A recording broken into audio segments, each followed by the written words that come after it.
A very warm welcome to all my students and viewers. This is the Bishop's Heritage School, Patna, and this is assignment number 4 for class 9. The subject is History and Civics, and today we'll be doing the chapter, The Mauryan Empire. The Mauryan Empire. Let's first focus on the emergence of the Mauryan Empire. The Mauryan Empire was founded in 324 BC by Chandragupta Maurya under the patronage and guidance of Kautilya Chanakya. Now, the Mauryan Empire coexists with the timeline of Alexander the Great, who was known as Sikandar by the Indians, and Chandragupta was known as Sandracotus by the Greek. Now, after the deaths of Alexander, what happened? The Mauryan Empire emerged, but Chandragupta Maurya had to overthrow the Nanda dynasty. The then ruler was known as Mahapadmanand, or because of the wealth he amassed, he was known as Dhanananda. Now, before turning back homewards, Alexander established a strong foreign rule under the satraps. The conquered areas, they were under the satraps who were responsible for the administration of the Greek Empire. The northern and eastern parts of India were under the oppressive rule, the dictatorship kind of rule of Mahapadmanand. Now, this Dhanananda, he insulted Chanakya in his court, and Chanakya, he took an oath to avenge his insult by bringing the destruction of the entire royal house of the Nandas. Pursuing his vow, Chanakya trained and inspired Chandragupta Maurya to not only free northwest India from Greek rule, but also overthrow the Nandas from Magad. Chandragupta was successful in achieving these goals by 321 BC. The Mauryan Empire, Chandragupta Maurya. It may have been somewhere in Takshashila, literally a city made of stone, only 32 kilometers from modern Islamabad, that two young men came face to face more than 2,300 years ago. One was the Macedonian king Alexander, aged 30, who had recently defeated Persian Emperor Darius III and conquered the Achaemenid Empire a few years earlier. After that, he spent a year bringing Syria and the whole of Egypt under his control. The other young man, Chandragupta, aged around 20, had come from a village close to Patliputra, 1,500 kilometers south. He had spent the last few years following a grueling schedule of studies in the university town under the watchful gaze of his teacher, Kautilya Chanakya. Alexander would have barely acknowledged the young man. He was a nobody. Chandragupta, on the other hand, would have been watching Alexander closely, wondering how long it would take him to acquire the fame, aura, and power of the Macedonian conqueror. He didn't have to wait long. Within the next few years, the ambitious young Chandragupta would pick up from where Alexander had left off, cash in on the confusion after the Macedonians' departure and death. Alexander died in 323 BC and head south to take over the kingdom that the Greek army had been so reluctant to face, that of the Nandas in Magad. Over the next 2 decades, he would go on to establish the subcontinent's largest empire, that of the Mauryas. Then he would do the unthinkable, give it all up. Ironically, the story of the amazing Chandragupta, his possible meeting with Alexander, and his escapades in and around Takshashila would have probably lost to us if it hadn't been for 2 chance discoveries which connected so many dots. One was by eminent jurist, linguist, and Orientalist, the great Sir William Jones in Calcutta in 1793, and the second by renowned Sanskrit scholar Rudrapatna Shamashastri in Mysore in 1905. In his first century work on Alexander, Greek biographer Plutarch wrote about how Alexander had met a young man, Sandracotus, or Chandragupta, who would eventually defeat the Nanda ruler, Adramis or Xandramus Dhanananda, the last of the Nanda kings, and claim the Magad crown. Other Greco-Roman accounts also made reference to this Sandracotus, who historians in India could not place. The question, who was Sandracotus, flummoxed many. A Sanskrit scholar and linguist, William Jones, chanced upon the answer when he came across a Sanskrit play, Mudra Rakshasa, written between the 4th and 8th century CE by Vishakadatta. The play narrated the story of the Asian king Chandragupta Maurya and how he had defeated the last Nanda ruler. Jones, who founded the Asiatic Society of Bengal in Kolkata in the late 18th century CE, put 2 and 2 together and concluded that the Sandracotus of Greek record was none other than Chandragupta Maurya, the founder of the Mauryan Empire. This was a landmark discovery because for the first time it helped connect the chronology of India's past with the West and the Middle East. It also opened up the era of the Mauryan Empire, and scholars began to piece together the story through the Puranas, Buddhist and Jain texts, and now even Greco-Roman accounts. Another critical piece in the Mauryan puzzle was solved in Mysore in 1905. The story goes that one day an old Brahmin from Tanjore had handed over a set of very old and frayed manuscripts to the librarian at the Oriental Research Institute, Mysore, prominent Sanskrit scholar Rudrapatna Shamashastri. Shamashastri studied the manuscripts and to his surprise discovered that they were of immense value. While there had been many references to the great Chanakya or Kautilya and his work on statecraft, the Arthashastra, in classical works, this was the first time the full treatise in its original form had been found. It was Shamashastri who first translated this work into English. These two discoveries, made over a century apart, helped piece together the story of the audacious rise of a young fatherless boy who became Emperor Chandragupta Maurya. Mauryan Empire, Chandragupta Maurya and Chanakya. History is often colored by the person who pens it, as the angle depends on the perspective from which you view it. This is particularly true when you read about Chandragupta, where he came from and his meteoric rise. We have three versions of this: the Buddhist, the Jain and the Brahminical. After all, this was the era in which each of these faiths was vying for space and influence. The Buddhists say Chandragupta came from a family of little means who were rulers of a small republic called people of Vanate. The Jain say his father was a chieftain and he was of noble birth. The Purans say he was low-born, probably the son of a Shudra woman. Some say he was the son of the Nanda king's concubine, which I don't think is a valid truth. All these accounts largely ignore him and only refer to him as low-born. Instead, the Puranas turn the focus on his teacher and mentor, the Brahmin Chanakya, who is lauded as the kingmaker. All the accounts agree that he came from a humble background and rose by grit and good luck in equal measure. Interestingly, many folk tales and parables have been spun around the life of Chandragupta and passed in for over 2 millennia. Literary works too have been inspired by him. Vishakadatta's Mudra Rakshasa and Greco-Roman accounts, those of Strabo, Arya, Plutarch and Megasthenes, give us a glimpse into what Chandragupta was like. One popular tale is how Chandragupta first encountered Chanakya. According to the Buddhist version mentioned in Mahavamsa, Chanakya or Kautilya first saw Chandragupta as a young boy playing with his friends and bossing over them as king. He was so impressed by the boy's authoritative demeanor that he took him under his wing. The Buddhist version also claims that Chandragupta had been born in a royal family but was brought up by a hunter after his father was killed. According to the text, Chandragupta belonged to the Kshatriya clan, the warrior class of the Mauryas, which was associated with the Shakyas, Buddha's clan. This account, like much of what has been written about Chandragupta, came from a later period. The Mahavamsa was probably written in the 4th and 5th century CE, Common Era. Both Buddhist and Jain texts speak about the antagonism, enmity between Chanakya and the last Nanda king, Dhanananda, and how it was revenge that propelled Chanakya to train Chandragupta to be king so that he could destroy the Nandas, who interestingly are looked down upon by all the sources, Buddhist, Jain and Brahminical. Even though they were a formidable power of their time and most definitely the immediate reason for the rebellion of Alexander's army and their refusal to march forward into India.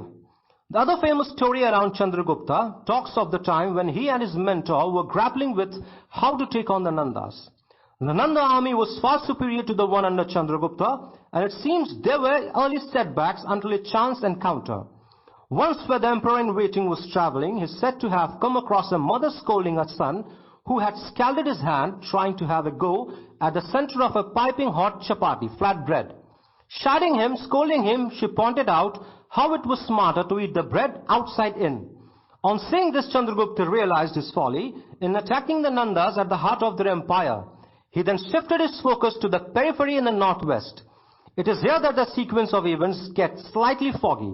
The Mahavamsa also describes how Chandragupta and Chanakya set out to collect recruits from different places.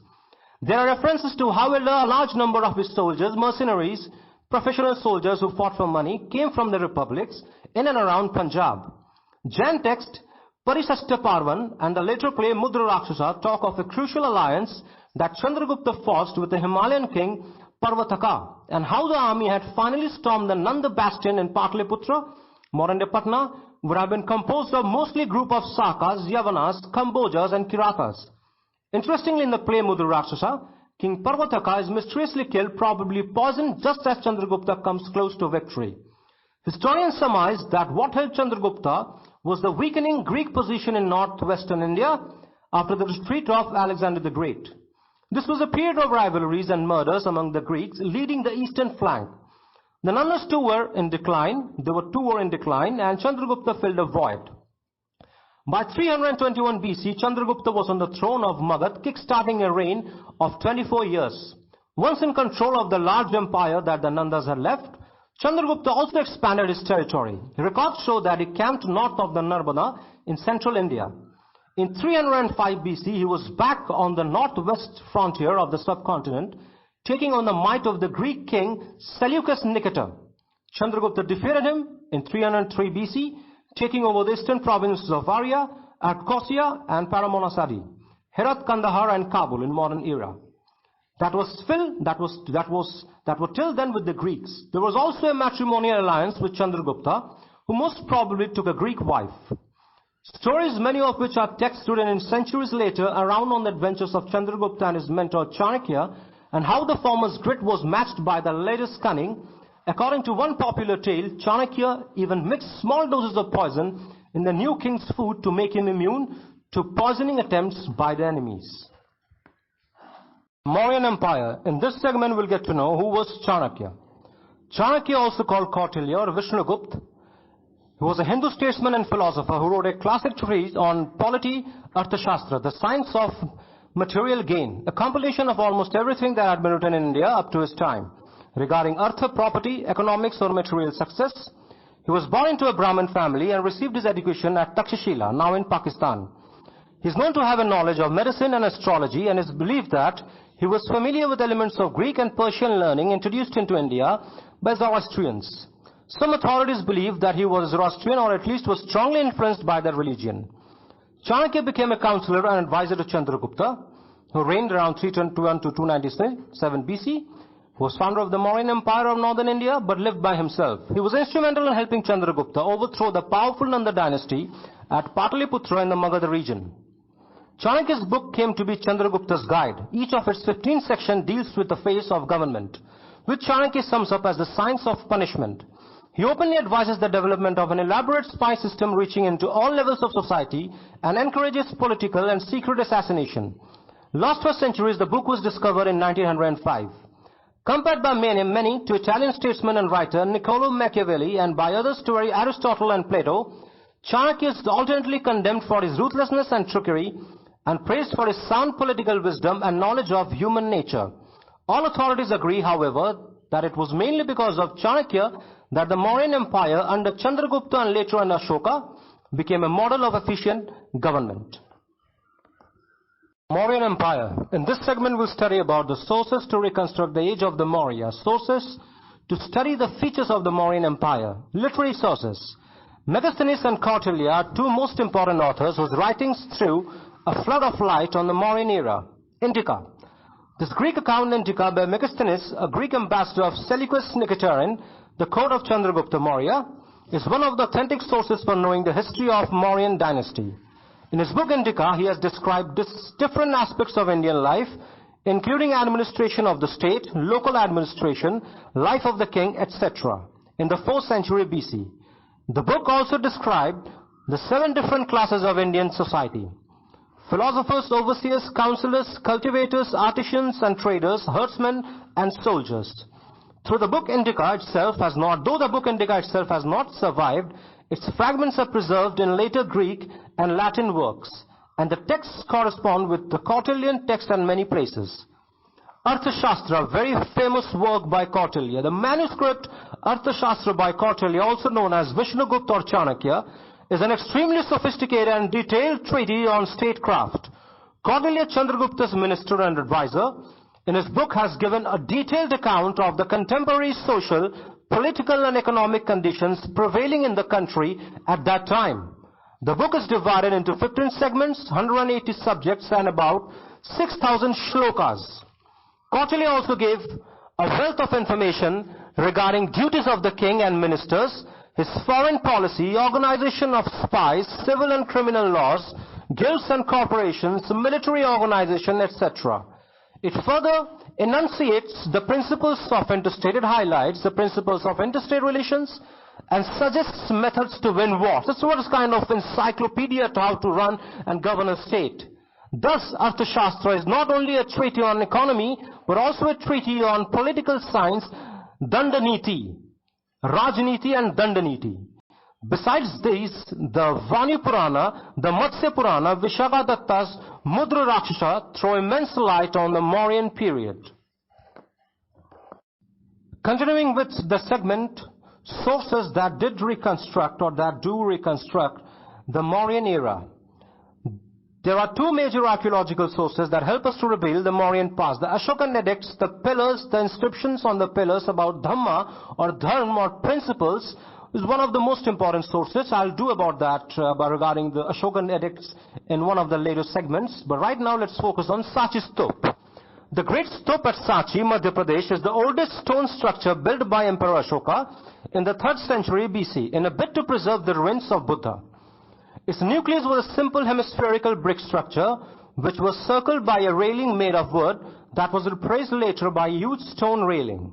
The 4 gateways that were added later on the 4 sides of the stupa depict scenes from the life of Buddha and several tales from the Jatakas. Jatakas are the tales of the past lives of Lord Buddha. You know, Samrat Ashok or Emperor Ashok, he was a very cruel king to begin with. Later on, a transformation took place after the Battle of Kalinga, when the entire river turned red because of the oozing out blood from the slain soldiers. So there was a transformation of heart that took place, and he became a hardcore Buddhist, a believer in peace. So, Buddha had been represented in the form of a symbol in Sachi Stupa, like a wheel or throne placed under a pipal tree or a lotus. They are the magnificent existing specimen that reveal the development in the technical and artistic skills of the people during the Mauryan period. The Mauryan Empire, Chandragupta Maurya and the Mauryan Administration. The foundations of the highly structured system of Mauryan administration were laid down by Chandragupta Maurya, guided by Chanakya and his book Arthashastra. The system was retained by son Bindusara, and some minor changes were made by Ashoka after he underwent a change of heart after the Kalinga War. There were 3 main divisions of the Mauryan administration: civil administration, military administration, and judicial administration. Civil administration, central government. A centralized bureaucratic setup existed within the Mauryan government. They had a kind of centralized bureaucratic setup existed, like the modern society, that was handled by a group of officers of various ranks. King. The supreme authority of this government was the king, whose throne passed on to the next in line of successor by heredity. He was not only the head of state, but also the head of the judiciary and military administration, and had sweeping executive powers. He was a supreme judge, and the power to enact new laws and amend old ones lay with him. Megasthenes mentions that the king had to stay throughout the day in the court to ensure the transaction of the public business. A council of ministers on Mantri Parishad used to act like an advisory body to the king. The prime minister was the head of this council. For each department, a separate minister was appointed.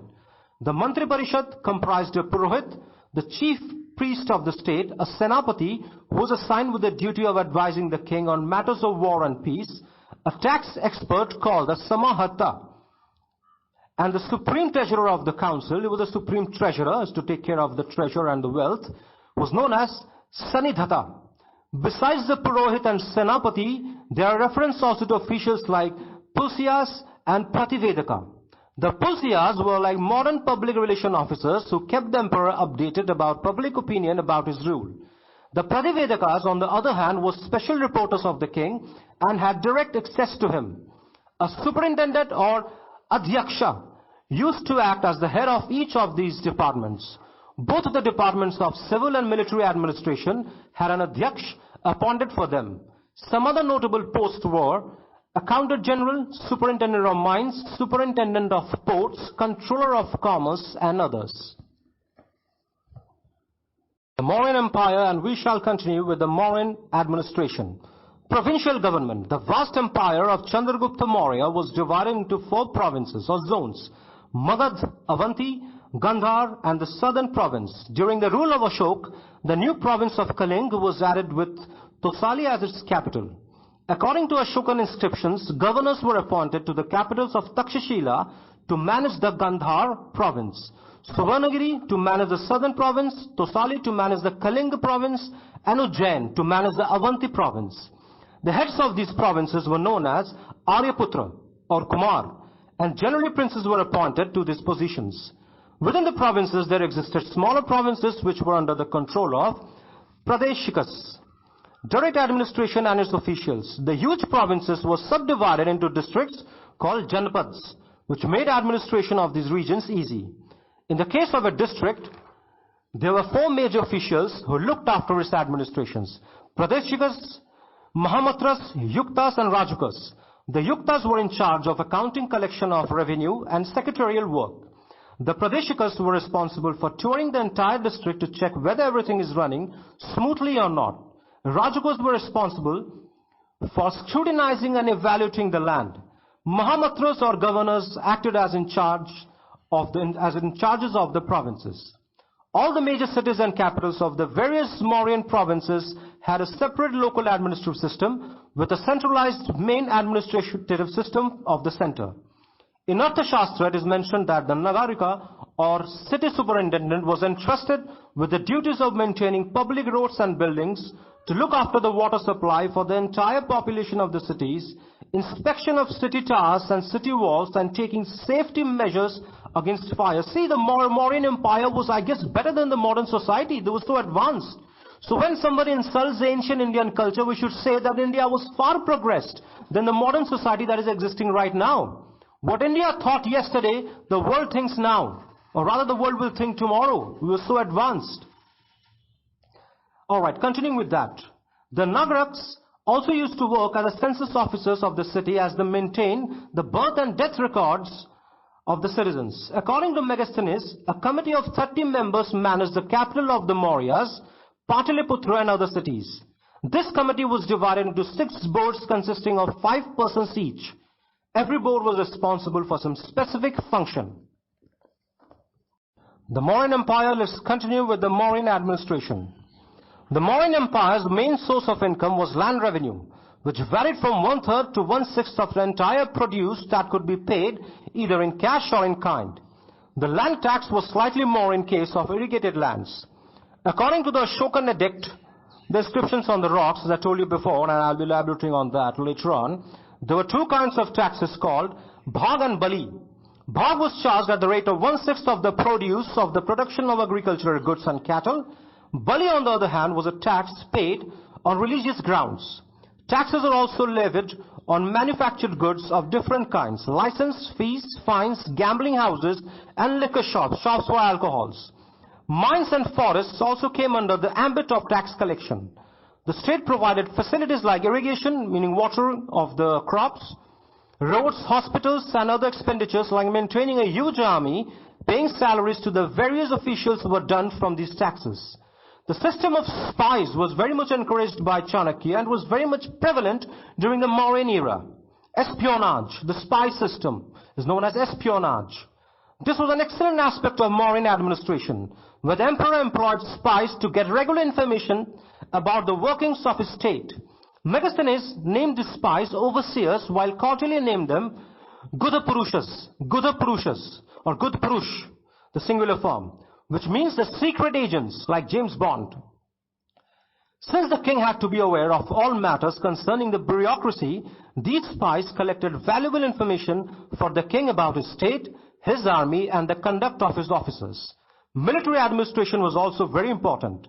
The king was the supreme commander of the armed forces, and he personally led his army both in peace and war. Historical records boast of a large army possessed by the Mauryas that consisted of 9,000 war elephants, Yuddhahathi, 3,000 cavalry, 6 lakhs infantry, and 1,000 chariots, Raths. Besides a fleet of ships, the main arms used by this army were shields, dhal, bows, dhanush, arrows, van, spears, bhala, and swords, talwar. A military committee of 30 members controlled the entire army of the Mauryas, which was further divided into 6 boards of 5 members each. These boards were as follows: board of infantry, board of cavalry, board of war chariots, boat of war elephants, boat for navy, the boat for managing transport. The Mauryas also followed a well-laid policy of recruitment and paid the soldiers their salary in cash. For ensuring safety and security of the entire kingdom, the Mauryan kings had constructed various forts throughout the empire. Besides this, there were several factories for the production of the arms of different kinds. The most remarkable and effective law of the Mauryas had been confirmed by Megasthenes to be related to criminal offense. Death penalty was the ultimate punishment for serious offenders of law, and those who were involved in lighter crimes were chastised by shaving off the hair of the guilty, takla kar deta tha, to humiliate them, or cutting their nose off. Avoiding paying of taxes was considered to be a serious offense. During the Mauryan period, criminal laws were very strict and the punishments meted out were equally ruthless. What was the character of the Mauryan Empire? The driving out of the foreign powers from India marked the Mauryas' rise to power. With the passage of time, the Mauryas brought nearly all parts of India under their control, gradually taking the shape of an all-pan-India character. After defeating Seleucus, Chandragupta annexed the fort or captured or brought into his territory. Annexation means to bring some portion into your territory or jurisdiction. The 4 provinces of Kabul, Herat, Balochistan and Kandahar. Till the end of the reign of Ashoka, these 4 states remained with the Mauryan Empire. During the rule of Bindusara, certain parts of South India came under his control as well. With the passage of time, the Mauryas came to occupy most of the subcontinent, giving it an all-India character. The all-India character of this empire could also be understood from the fact that Chandragupta breathed his last at Karnataka's Shravana Belagola. The advantages of this pan-Indian character of the Mauryan Empire are: it heralded the end of single small states. It was a unified India under Maurya, Chandragupta Maurya. It aided in establishing links with foreign nations on the grounds of trading. India became a strong country and assisted Mauryan kings to confront aggression from foreign invaders. With the Kalinga War, there came a change in the policy of the state which marked the end of wars and conquests in India. This allowed the kings of the Mauryan Empire to concentrate on the economy as well as social life of the ordinary people. Thus, this ensured an all-round development and economic prosperity. The Mauryan Empire, the segment is the Mauryan Dynasty. The pronunciation of this word in British English is dynasty and in American English is dynasty. We'll stick to dynasty. So the Mauryan Dynasty, the first remarkable and historical emperor of India, Chandragupta's empire was a vast one. It stretched up to Kandahar and Kabul in the northwest, to Mysore towards the south, and from west Saurashtra to the eastern region of Bengal. After his reign of 24 years, he accepted Jainism and handed over his throne to his son Bindusara. He renounced princely life and traveled to Karnataka's Shravanbelagola, where he breathed his last. Bindusara, 300 to 273 BC. Chandragupta's son Bindusara succeeded his father to the throne and continued to rule for 27 years till 273 BC. He is known to have followed in the footsteps of his father and was even termed by Athenaeus, a Greek historian, to be the slayer of foes.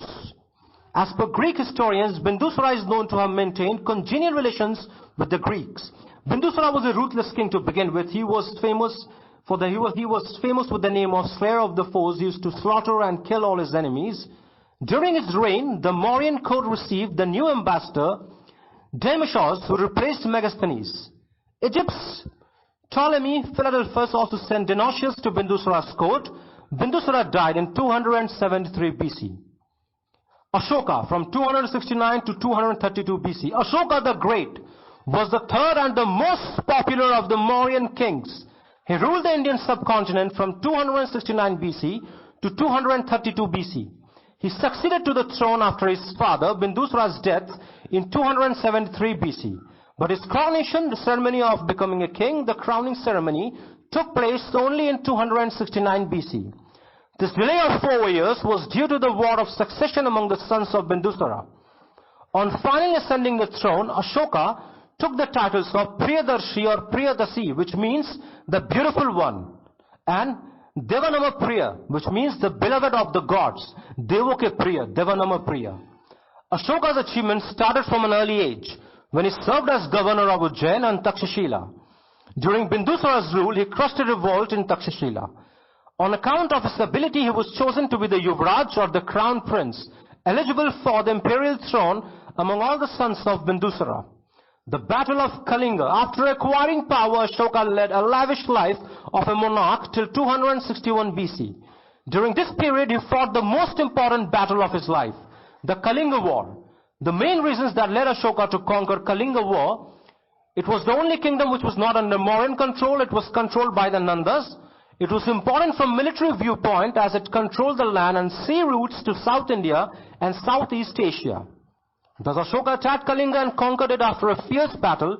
However, the war caused huge losses on both sides, a fact that is inscribed in Rock Edict 13. It was declared in the edict or the inscription that in this epic battle around 150,000 people were taken captive, 1 lakh were killed, and innumerable people suffered due to famine, lack of food, starvation, and other accompanying misfortunes. Though Ashoka won an immense victory in the Kalinga War, it marked a major turning point in his life. The post-war developments and its effect had a profound impact on Ashoka, which changed his view on life itself. The conquest brought about a significant change in the imperialistic policy of Ashoka.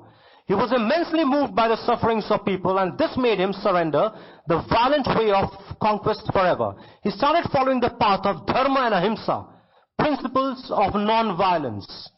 Ashoka was a worshipper of Lord Shiva before this war, embraced Buddhism, and became an ardent follower of Lord Buddha. He took keen interest in Buddhist literature and utilized his resources and power to spread the teachings of Buddhism throughout the country and abroad. After embracing Buddhism, he went on pilgrimage, holy journeys to various holy spots of the Buddhists and built about 84,000 stupas and monasteries across the length and breadth of India. He enforced the unity of the Buddhist Sangha and became a bhikshu, a Buddhist beggar. A great change in the system of administration was brought about. He adopted a paternal attitude towards his people. He was like a father figure toward his people and devoted himself fully for their welfare. The prosperity of his people became his ultimate goal in life. The Mauryan Empire, the segment is Ashoka's Dhamma. The war of Kalinga filled the heart of Ashoka with remorse and regret. Now his main objective was to promote Dhamma, Sanskrit word meaning dharma, to far and wide corners of the world. Digvijay was replaced by Dhamma Vijay. Ashoka's Dhamma was free of the narrow feelings of sectarianism. His Dhamma did not contain any particular religion or religious system. Rather, it is an ethical order, common code of conduct, and a moral law that deals with ideas like virtue, justice, morality, and law and duty. It contained the essence of all religions and acted as a meeting ground for every religion. According to Rock Edict 13 and several other edicts of Ashoka, the fundamental principles or core duties of Dhamma are Susrusa, obedience towards elders and parents; Anahan or Bhutanam, refrain from killing of living beings; Abhimsa Bhutanam, non-violence and no harming of all living creatures; Apachiti, respect towards teachers; Satyam, truthfulness; Bhavashuddhi, purification of heart; Dhanam, being liberal towards all; Sampratipati, appropriate treatment of tolerance, appropriate treatment of ascetics and tolerance towards other religions; Dhammarati, remaining attached to morality. Good karma or deeds would bring contentment to people in their next birth. Disapproval of empty rituals. Spread of Dhamma. Ashoka adopted various measures to spread his Dhamma, some of which are as follows. As a part of propagating Dhamma, Ashoka inscribed the principles of Dhamma on the rock edicts that can be founded at various significant places. He used common man's language, that is Pali, which was a local language, to carry his message to all corners of his empire. He appointed officers called the Dhamma Mahamatras, whose duty was to promote Dhamma or Dharma and take care of the happiness and welfare of the entire population. He himself visited holy places and undertook royal tours, Dhamma Yatra, to preach the principles of Dhamma. Impact of Dhamma on the imperial policy of Ashoka was also significant. Under the influence of Dhamma, people started leading a moral life. People adopted the policy of religious tolerance propagated by their emperor, and this unified them religiously. With the establishment of the policy of Dhamma, the continuous wars and conquests ended. There was a huge impact on the morality of people as they started following the ahimsa policy. Because of this, crimes like theft and various illegal activities nearly came to an end in the kingdom. The Mauryan Empire and the segment is Ashokan rock edicts. Now, rock edicts were a collection of 33 inscriptions on the pillars of Ashoka. These are the most reliable sources of information about Ashoka's reign. The inscriptions on these edicts in Prakrit language describe Ashoka's ideals and his belief in the Buddhist concept of dharma and his efforts to develop the dharma throughout his kingdom. Throughout the country, these edicts are divided into major rock edicts, 14 edicts, termed 1st to 14th, and 2 separate ones found in Orissa. Minor rock edicts, the Queen's Edict, Barabar cave inscriptions, and the Kandahar bilingual inscriptions. Pillar edicts, 7 pillar edicts. The major edict 2 mentions that Ashoka's neighbors were Pandyas, where rock edict 3 shows the roles of provincial administrators in propagating Dhamma or Dharma, and the concept of Dharma Vijay.